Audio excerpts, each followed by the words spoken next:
शिवराज जी, अब इस बातचीत के आखिरी दौर में मैं एक बार फिर से पिछली बात करूंगा कि जब आप मध्य प्रदेश गए उससे पहले आप दिल्ली में ही आप काम कर रहे थे, तो अब दिल्ली कितनी बदली हुई नजर आती है संगठन के लिहाज से, काम करने के तरीके से? देखिए, आप देखेंगे 10 साल में जी, केवल दिल्ली नहीं, देश बदला है। देश बदला है। भारत का मान सम्मान और भारत के नागरिकों में भी इस बात का अभिमान कि हमारा देश तेजी से आगे बढ़ रहा है। तो बहुत कुछ बदला है और बाकी बदलने वाला है। एक और मुझे बात याद आ गई शिवराज जी, आपने मध्य प्रदेश में योजना शुरू की, लाडली बहना योजना। पूरे देश भर में चर्चा है, पूरे देश भर में, पूरे जिसे कहा जाए चुनाव का नैरेटिव बन गया लाडली बहन योजना। अभी आपकी सहयोगी पार्टी महाराष्ट्र में देख रहे हो लाडला भाई योजना की शुरुआत करने जा रहे हैं।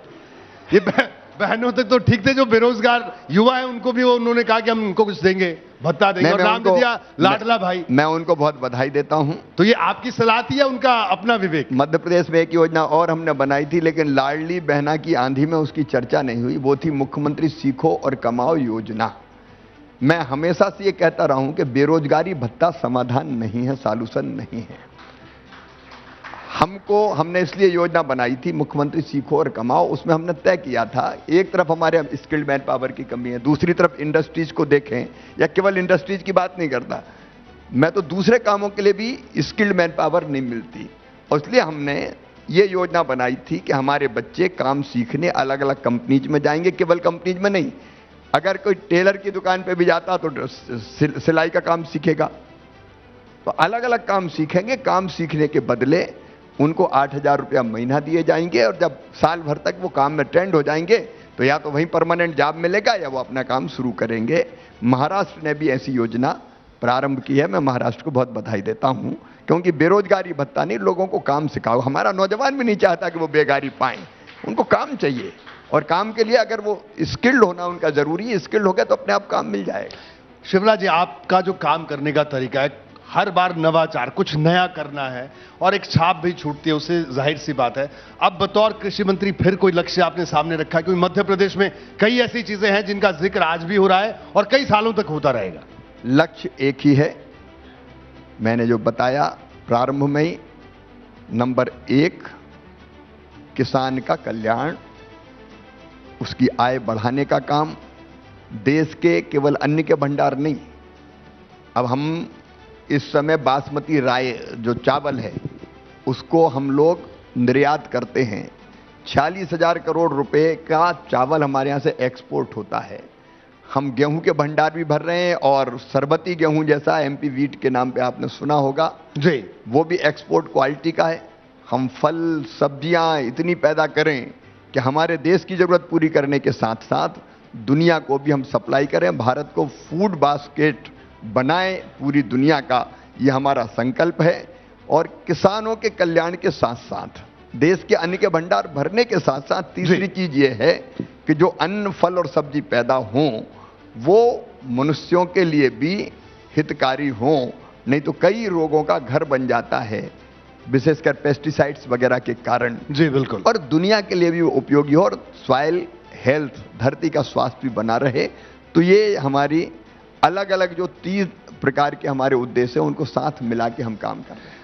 अब शिवराज जी, आखिर में मुझे आपसे 2 और बातें करनी है। एक तो सवाल है और एक आग्रह है। सवाल का जवाब आप देना ना देना आप जाने, लेकिन आग्रह मैं करूंगा तो उससे तो मुझे उम्मीद है कि आप उसको जरूर पूरा करेंगे। सवाल यह है, आखिर में विपक्ष जो बार बार बात कह रहा है, विपक्ष को क्या कहना चाहेंगे? बजट को लेकर सवाल हो या पूरे आप लोगों की राजनीति पर विपक्ष सवाल उठा रहा है। विपक्ष का कहना है कि देश बदल रहा है। आप लोग ने जो तमाम बातें अब तक कही पिछले 10 सालों में, अब देश उससे इतर आगे बढ़ रहा है, उसका जनादेश है। विपक्ष इस तरह से इस बार के मैंडेट को, जनादेश को परिभाषित कर रहा है, क्या कहना है? देखिए, जनादेश पूरा देश और दुनिया जानती है कि जनादेश क्या है। जनादेश है प्रधानमंत्री नरेंद्र मोदी जी के नेतृत्व में भारत विकसित भारत बने, और भौतिकता की अग्नि में दग्ध विश्व मानवता को शाश्वत शांति के पथ का दिग्दर्शन कराए। ये जनादेश है। ये जनादेश इसलिए रूस का सर्वोच्च सम्मान, अभी प्रधानमंत्री गए थे रूस, तब उनको मिला। तो जनादेश क्लियर है।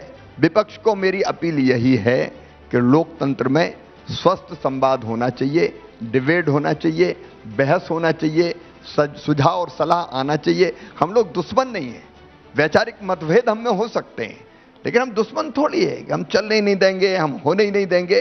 सारी चीजें ठीक दिशा में चले, विपक्ष के रचनात्मक सुझावों का स्वागत है, और मिलके अंततः हम काम किसके लिए करते हैं। तरीके अलग हो सकते हैं, लेकिन उद्देश्य तो एक ही है ना, हमारे देश को आगे बढ़ाना, हमारी जनता का भला और कल्याण।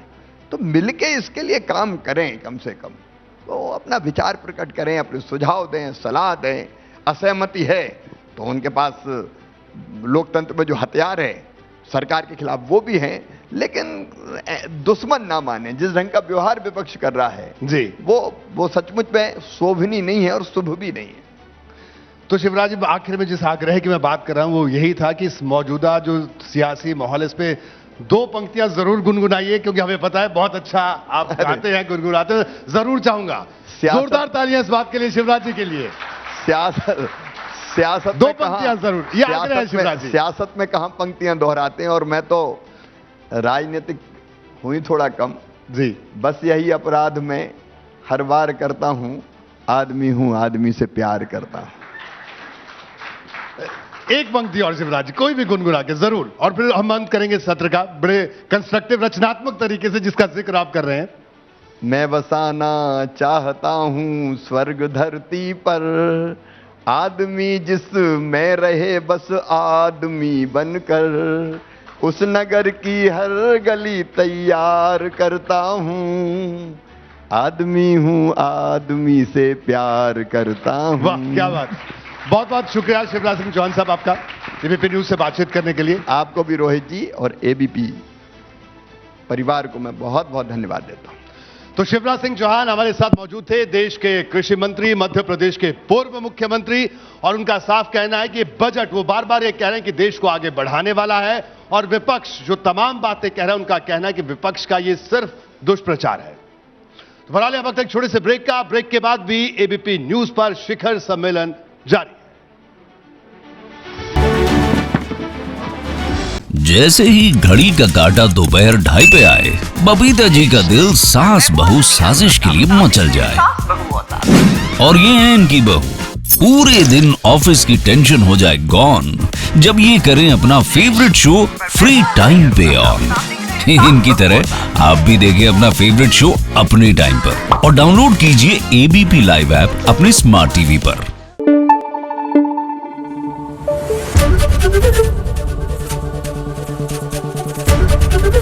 एबीपी न्यूज आपको रखे आगे।